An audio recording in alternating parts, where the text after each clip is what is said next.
Welcome to APUSH. Yesterday we covered the first wave of radicalism surrounding the Stamp Act, so today we're going to cover the next two waves of radicalism that show up over British taxation and kick off the War for Independence. So without further ado, here are your objectives for today. Take a moment and copy them down and make sure you clearly comprehend what we're going for. And let's kick off telling this story in far too brief terms.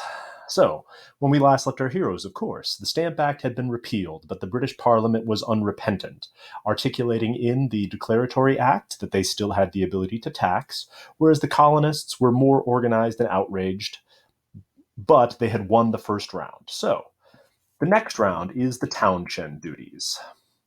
The Townshend duties were a series of tariffs or taxes on all of these different goods, obviously tea, glass, paint, lead, paper, things like that. And they were, of course, designed to both regulate trade and raise revenue, which obviously outraged the colonists because they were still arguing the whole no taxation without representation thing. But over time, the colonial argument had become a little bit more specific. And so, specifically, John Dickinson, in Letters from a Pennsylvania Farmer, he wasn't actually a farmer, he was a lawyer. But all of these guys were writing letters from a farmer to try to capture the sort of common notion, the notion that like the common colonists were rising up. So anyway, they were protesting. John Dickinson articulated the idea that it was okay for Parliament to raise money on things, on stuff to regulate trade, but it was not okay for them to pass taxes in order to raise revenue. So they were okay with the mercantilist taxes on trade thing, but not okay with raising revenue because they argued that had to come from a local representative body where the colonies were actually represented. So, Letters from a Pennsylvania Farmer, you read part of it, it's pretty important. But regardless, so the townshend duties were technically, they were supposed to skirt this sort of requirement, this idea that the parliament could pass taxes to regulate trade but not raise revenue. So the townshend duties were sort of designed to do both, but the colonists didn't care. And so we got massive boycotts, we got some riots, we got, the committees of correspondence started ramping up again and communicating and coordinating. And so the colonists decided to not buy these British goods, or to try to not buy these British goods, in order to force the British to capitulate. A lot of this was organized by, as I think we mentioned last time, Sam Adams and John Hancock. Sam Adams was a lawyer and professional agitator. John Hancock was a wealthy merchant and maybe, and by maybe we mean definitely, smuggler. And they were based out of Boston, organizing the resistance in the North. Oh, here's John Hancock. So he might have smuggled a small amount of molasses during his life.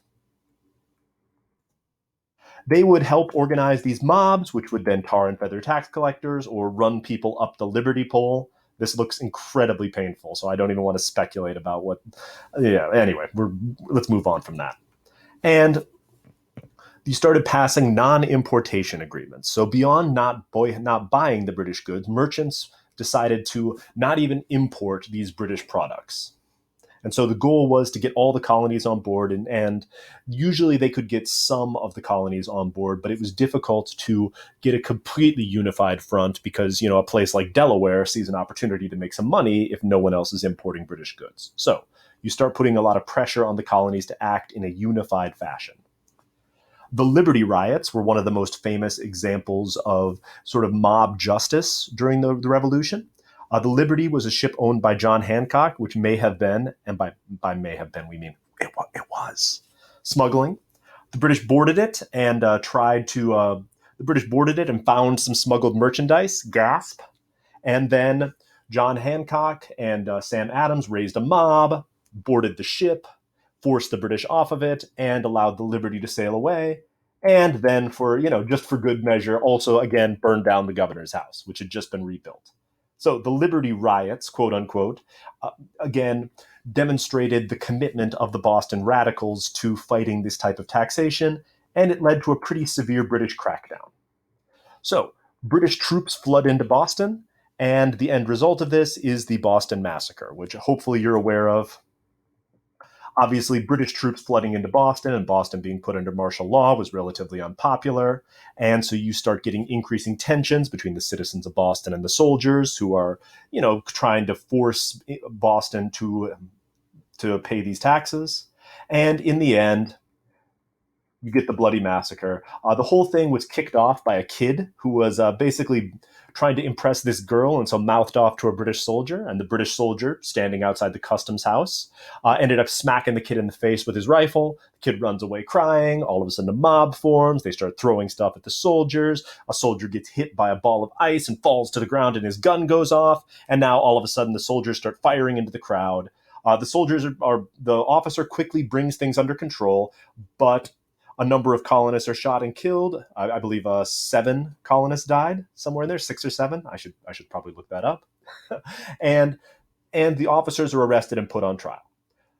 In the end, future President John Adams defends the soldiers and gets them, almost all of them, off, arguing that they were attacked and they fired in self-defense, and that there was no intention to kill anyone. But it doesn't matter, because the propaganda from the quote-unquote bloody massacre is really, really valuable for the colonists. This is an engraving by a guy named Paul Revere, who you might be familiar with, which clearly shows the British in the wrong. And so they start publishing this all across the colonies, and sympathy for the cause just significantly grows. This sympathy eventually leads the British to repeal all of the Townshend duties, and so the colonists win round 2. But the British are not quite done yet. Enter round 3, the Tea Act. Probably my favorite, the most well-known, and also the most misunderstood of all of these acts. So, the goal of the Tea Act was to save the British East India Company, which was dying from a combination of corruption and neglect. And so the way that they tried to save the East India Company is by allowing them to sell tea directly into the colonies. So all of this tea coming from India, mostly, or India and China, was flooding towards the colonies, which was, on the one hand, good for colonists who drank a lot of tea, because all of this cheap tea would now flood the market and tea would become more affordable. But it was really bad for anyone who might be in the business of selling tea, because they had warehouses full of much more expensive tea that they then wouldn't be able to sell. So how do you stop cheap tea from putting you out of business? Well, you set up a boycott. You get the Sons of Liberty all riled up, and you stop any ship with tea on it coming into the colonies in order to prevent the British from selling this new cheaper tea. And then when the ship does show up in the harbor, what you end up doing is you dress up like Native Americans, get on board the ship, and destroy millions of dollars worth of tea. So this is the Boston Tea Party, the destruction in Boston of millions of dollars worth of tea. There were other less famous ones in other colonies. There was one in Philadelphia, for example, that was not near as famous as the Boston Tea Party. But the end result of this is England, of course, cracks down on this type of lawless behavior. And so they pass what are called the Coercive Acts in England, or the Intolerable Acts in the colonies, whose goal is to punish the Port of Boston, or punish the city of Boston.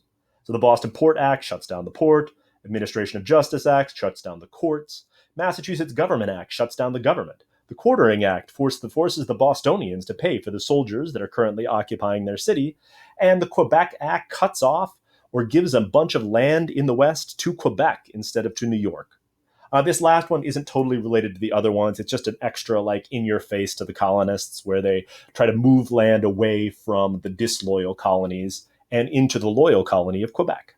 So all of these things outrage the colonists and help to build a sense of resolve between them all. And so a bunch of colonies start giving aid to Boston. The British also send a general to occupy Boston. This is Thomas Gage.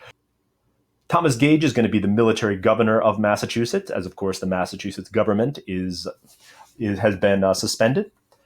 And so this is going to lead militias in New England to start to organize themselves, because they think they might have to resist this, what they see as illegal British occupation. Here we, of course, see a piece of propaganda with the city of Boston hanging from the Liberty Tree, being fed fish by the British. It's a little bit of an esoteric metaphor, but you know. And so with Boston under martial law, we get the First Continental Congress. So the First Continental Congress is another step towards unity. We, of course, remember the Stamp Act Congress having 10 of the colonies united. Now we have 12 of them together, with the exception of Georgia, who is currently being massacred by Native Americans. And the result of this is they create something called the Continental Association, which is like a more advanced committees of correspondence. They help organize boycotts and both non-importation and non-exportation agreements. the non-exportation agreements being much harder to sell because, of course, a lot of the colony's economy was based on the exporting of goods. But the Continental Organization is the first sort of shadow government of all the colonies together. So while they're deciding all of this, we end up getting the first battles of the War for Independence. The battles of Lexington and Concord, we're not going to go into details here. It's an excellent story. Hopefully you already know it. There's Paul Revere, there's Minutemen, there's British coming, all this stuff. But all we're going to say here is it was a battle between, or there was a race between the colonists and the British to try to secure supplies of gunpowder, because everyone had muskets, or a lot of people had muskets. What you needed was the gunpowder to actually fire them. And so there was a race between the colonists, who were constantly trying to hide/move gunpowder stores, and the British, who were trying to secure them. And so there were 4 or 5 different times before this where the British got there first, or the colonists had already moved the gunpowder. But the battle at Concord is the first time in which the colonists were still in the process of moving the gunpowder. And so they ended up fighting a group of regular troops, first on the green in Lexington, where the colonists retreated, and then later on a bridge in Concord, where they forced the British to fall back. And so this is noteworthy because, of course, the British were unable to secure the supplies of gunpowder. And on the way back, they faced repeated guerrilla attacks at all of these yellow places from colonial militia, who were firing at them from behind fence posts and rock walls and stuff like that. And so the British suffered relatively heavy casualties and then sort of wall up in the city of Boston. The Battle of Bunker Hill is the battle for the control of Boston itself. The militiamen have set up a base in Charlestown across the Charles River from Boston. And the British Army goes and assaults this fortification. It's formerly on Breed's Hill. You can go check it out if you're ever in Boston. They've got a whole monument there for that sort of outlines the battle. And it's really not relevant. We're not going to go into tons of detail, but the colonists are massively outnumbered. The British charge repeatedly up a hill, trying to take advantage of their superior numbers. The colonists fight them back repeatedly. 3 or 4 charges fail. The British suffer hundreds of casualties trying to take this hill. And in the end, the British suffer hundreds of casualties trying to take this hill. And in the end, the colonists run out of ammunition. And so the British take the city of Boston, and the colonists are forced to retreat. But what it shows everyone is now significant amounts of blood are being spilled in this conflict, and both sides are digging in for a relatively harsh fight.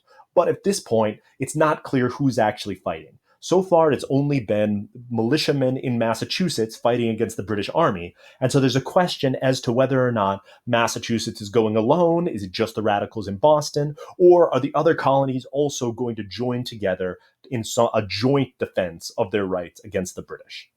And so that's the beginning of the war. We sort of backed into it here, and we'll leave our heroes off there. So make sure you can articulate these different pieces, pause the video, and make sure you can create a substantive answer to these things. And we'll be back next time in order to see what the colonists decide and continue moving the war forward.